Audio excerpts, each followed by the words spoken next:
Supreme court की फटकार के बाद दिल्ली के गाजीपुर बॉर्डर पर सालों बाद हटाई जा रही बैरिकेडिंग, तोड़ा गया सीमेंट से बनाया बैरिकेड, जेसीबी से तोड़ी गई बैरिकेडिंग किसान आंदोलन के दौरान किया गया था तैयार। सुरक्षा बल ने हटाई तारों वाली बाड़, आंदोलनकारी किसानों की दिल्ली में एंट्री रोकने के लिए किया था निर्माण। सुरक्षा बल ने सड़क पर जमाई कीलें भी हटाई, डंपर में लाद कर ले जाया जा रहा तोड़ा गया निर्माण। किसानों ने सुप्रीम कोर्ट में दी थी दलील, गाजीपुर बॉर्डर पर प्रदर्शनकारियों ने नहीं लगाया था कोई अवरोध। मध्य प्रदेश के अशोकनगर में भी खाद नहीं मिलने से परेशान किसानों ने की खुदकुशी, फसल बर्बाद होने से दुखी था। यूपी के ललितपुर में पीड़ित किसानों के परिवार से मिली प्रियंका गांधी, खाद की कमी से जूझ रहे 2 किसानों ने गंवाई थी जान।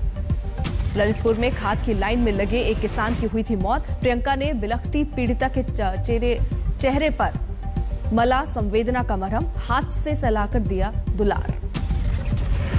देर तक पीड़िता से प्रियंका ने की बात, बेहाल परिजनों का जाना दर्द।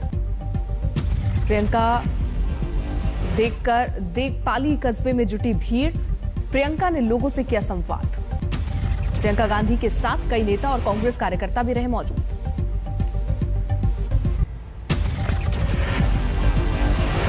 ललितपुर में एक और किसान ने खाद की कमी से खेती पर आए संकट में कर ली थी आत्महत्या। खेत में बने घर में मिला था शव। आज साबरमती एक्सप्रेस ट्रेन से यूपी के ललितपुर पहुंची थी प्रियंका गांधी।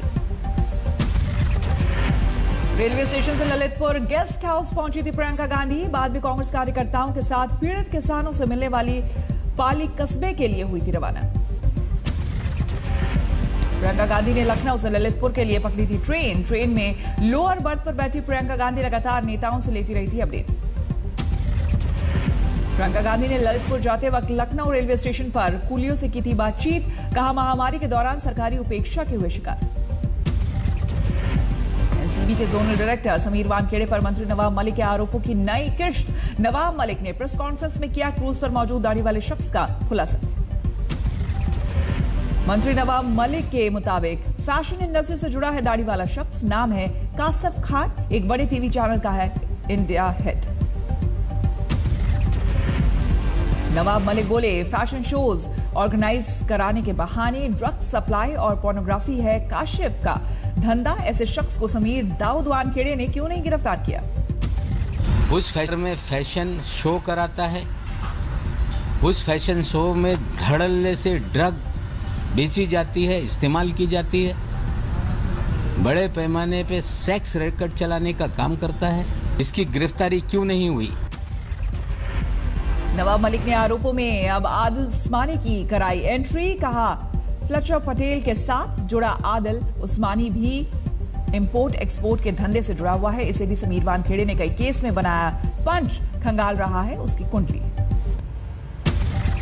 नवाब मलिक ने कहा क्रूज केस में अब बदल गया है पूरा सीक्वेंस, पकड़ने वाला बचाव का रास्ता ढूंढ रहे हैं, इसलिए कहा था पिक्चर अभी बाकी है मेरे दोस्त। नवाब मलिक ने कहा समीर वानखेड़े के परिवार को बदनाम करने की मंशा नहीं, मैंने उनकी मां का नाम कभी नहीं लिया, पत्नी, बहन और पिता का नाम मैं जरूरी जानकारी के बीच सामने लाया। नवाब मलिक ने कहा यह लड़ाई किसी मजहब को लेकर नहीं, आज भी मुंबई की जेल में 100 से ज्यादा बेगुनाह बंद हैं जिन्हें नाजायज तौर पर फंसाया गया, उन्हें न्याय मिलना जरूरी। नवाब मलिक ने 26 मामलों का किया जिक्र, कहा जो 22 नंबर पर मामला है उसमें नाइजीरियन को गलत ढंग से फंसाया गया, असली नाइजीरियन ड्रग पेडलर भाग गया तो दूसरे बेगुनाह को दबोच लिया गया। आज जेल से ही हो सकती है शाहरुख के बेटे आर्यन की रिहाई, मन्नत में स्टार किड के स्वागत की हो रही तैयारी। जमानत के बाद भी जेल में गुजरी आर्यन खान की रात, रिहाई के लिए बेल ऑर्डर का इंतजार। आर्यन खान, अरबाज मर्चेंट और मुनमुन धमेजा को बॉम्बे हाईकोर्ट से मिली बेल, 3 दिन की कानूनी जेर के बाद मिला राहत। आर्यन खान को हाईकोर्ट से शर्तों के साथ मिली जमानत, पासपोर्ट करना होगा सरेंडर, देश से बाहर जाने पर रोक। हाईकोर्ट में एनसीबी के वकील ने आर्यन की जमानत याचिका का किया विरोध।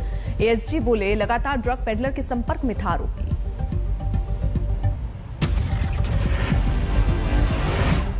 इटली और ब्रिटेन की 5 दिवसीय यात्रा पर पीएम मोदी। सुबह रोम पहुंचे पीएम मोदी, सबसे पहले गांधी प्रतिमा पर करेंगे माल्यार्पण, बाद में G20 और COP26 समिट में करेंगे शिरकत। G20 समिट में वैश्विक अर्थव्यवस्था को पटरी पर लाने के लिए होगा मंथन। महामारी के बाद स्वास्थ्य व्यवस्थाओं पर भी चर्चा। जलवायु परिवर्तन को लेकर दुनिया में एक बार फिर गूंजेगी भारत की आवाज। स्वच्छ ऊर्जा पर होगी बात। ग्लासगो मीटिंग में पीएम गिनाएंगे भारत की उपलब्धियां। आज शाम 5:30 बजे इटली के प्रधानमंत्री से द्विपक्षीय बातचीत होगी। कई अहम मुद्दों पर होगी चर्चा। 29 से 31 अक्टूबर तक इटली में रहेंगे प्रधानमंत्री मोदी। 1 और 2 अक्टूबर को ब्रिटेन का दौरा। यूपी में बीजेपी के मिशन 2022 में जान फूकेंगे गृह मंत्री अमित शाह। लखनऊ में बीजेपी की सदस्यता अभियान की करेंगे शुरुआत। लखनऊ में आज अमित शाह मेरा परिवार भाजपा परिवार कैंपेन करेंगे लॉन्च। ज्यादा से ज्यादा लोगों को बीजेपी से जोड़ने की कोशिश। लखनऊ के इंदिरा गांधी प्रतिष्ठान में बीजेपी सांसदों, विधायकों और कार्यकर्ताओं से बैठक करेंगे अमित शाह। लखनऊ में आज अमित शाह बीजेपी के सबसे उम्रदराज कार्यकर्ता और 2 बार विधायक रहे बुलाई भाई से करेंगे मुलाकात। कोरोना संकट में बुलाई भाई से पिछले साल पीएम मोदी ने फोन पर की थी बात, जाना था सेहत कहा। 1 नवंबर को बुलाई भाई 108 साल की उम्र के हो जाएंगे। बुलाई भाई को पंडित दीनदयाल उपाध्याय ने अपनी थाली में खाना खिलाते वक्त कहा था, आपको लंबा जीना है। आज मिशन पंजाब पर दिल्ली के सीएम अरविंद केजरीवाल भटिंडा में करेंगे चुनावी रैली। पंजाब में रैली से पहले अरविंद केजरीवाल ने किसानों की बदहाली का उठाया मुद्दा। कहा, आम आदमी पार्टी की सरकार बनी तो 1 अप्रैल के बाद किसानों को नहीं करनी पड़ेगी आत्महत्या। पंजाब में इस बार बीजेपी ने भी ठोकी बड़ी चुनावी ताल। अकाली दल से गठबंधन टूटने के बाद पहली बार अकेले दम पर 117 सीटों पर विधानसभा चुनाव लड़ने का किया फैसला। गोवा पहुंचे ममता के चुनावी रणनीतिकार प्रशांत किशोर का बड़ा दावा। कहा, अगले कई दशकों तक राजनीति में बीजेपी का रहेगा दबदबा। प्रशांत किशोर ने राहुल को दी नसीहत। कहा, उनका ये सोचना गलत कि लोग मोदी को हटा देंगे। दिल्ली में बढ़ रहे डेंगू के मरीज। एलएनजेपी अस्पताल में भरे सारे बेड। दिल्ली में सरकारी अस्पतालों में बेड भरने पर रामलीला मैदान में शिफ्ट किए जा रहे हैं डेंगू के मरीज। इलाज के लिए की गई वैकल्पिक व्यवस्था। दिल्ली में सिर्फ एलएनजेपी अस्पताल में रोजाना करीब 150 बुखार पीड़ित इलाज के लिए पहुंच रहे हैं। हॉस्पिटल के डायरेक्टर डॉक्टर सुरेश कुमार के मुताबिक पिछले 2 सालों की तुलना में यह आंकड़ा काफी ज्यादा। यूपी के मेरठ में डेंगू का कहर जारी। अस्पताल में 1200 से ज्यादा डेंगू मरीज भर्ती। हरियाणा में बढ़ते डेंगू मरीजों पर बोले स्वास्थ्य मंत्री अनिल विज। सिविल अस्पताल में सभी सुविधाएं हैं मुहैया। प्लेटलेट्स मुफ्त चढ़ाने के हैं निर्देश। फॉगिंग भी जारी।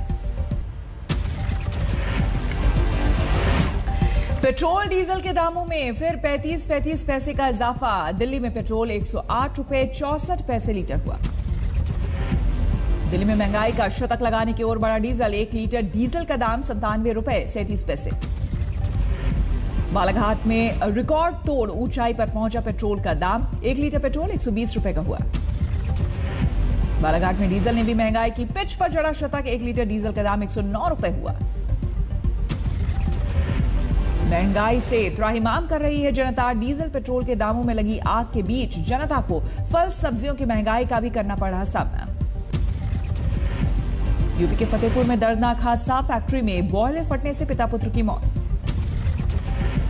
रसगुल्ला बनाते वक्त फटा बॉयलर। सेफ्टी वाल्व में ब्लॉकेज से हुआ हादसा। यूपी की औरैया पुलिस और एसओजी ने इंजीनियर अपहरण कांड में 5 लोगों को किया गिरफ्तार। 25,000 का इनामी बदमाश रवि भी आया हाथ। झारखंड के देवघर में एसीबी ने पंचायत सचिव को किया गिरफ्तार। घूसखोरी का आरोप।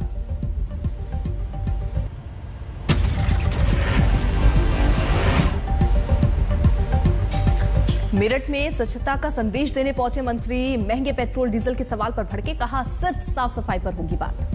जेल में बंद आजम खान की बहू विधानसभा चुनाव लड़ने को तैयार। कहा, ससुर जी की हां का है इंतजार। बिजनौर में किसानों ने रोकी शिवपाल यादव की परिवर्तन यात्रा। अपने साथ धरने पर बिठाया गन्ना मूल्य के भुगतान की मांग। यूपी विधानसभा चुनाव के लिए बीएसपी को चाहिए प्रबुद्ध वर्ग का साथ। मिशन चक्रव्यूह के जरिए लोगों को जोड़ने की कोशिश। केरल, तमिलनाडु और महाराष्ट्र में बढ़ रहे संक्रमण को देखकर यूपी सरकार सतर्क। घर घर जाकर संदिग्ध मरीजों की तलाश के आदेश। हिमाचल प्रदेश 30 अक्टूबर को होने वाले उपचुनाव के लिए वहां पर सुरक्षा कड़ी। पुलिस के अलावा अर्धसैनिक बल तैनात। सीसीटीवी से होगी निगरानी। कुशेश्वर स्थान उपचुनाव से पहले दरभंगा में आरजेडी जिलाध्यक्ष की गिरफ्तारी। चुनाव आचार संहिता के उल्लंघन का आरोप। उपचुनाव की तैयारियां पूरी। बोगस वोटिंग के साथ माहौल बिगाड़ने वालों पर रहेगी खास नजर। कर्नाटक में कन्नड़ भाषा को स्कूल कॉलेज में अनिवार्य बनाने के लिए सरकार की लड़ाई जारी। सीएम कन्नड़ में उपलब्ध कराया जा रहा है इंजीनियरिंग पाठ्यक्रम। श्रीनगर में सेब महोत्सव की शुरुआत उपराज्यपाल मनोज सिन्हा ने किया उद्घाटन। सरकार ने दिलाया मौसम की मार से बेहाल किसानों के नुकसान की भरपाई का भरोसा।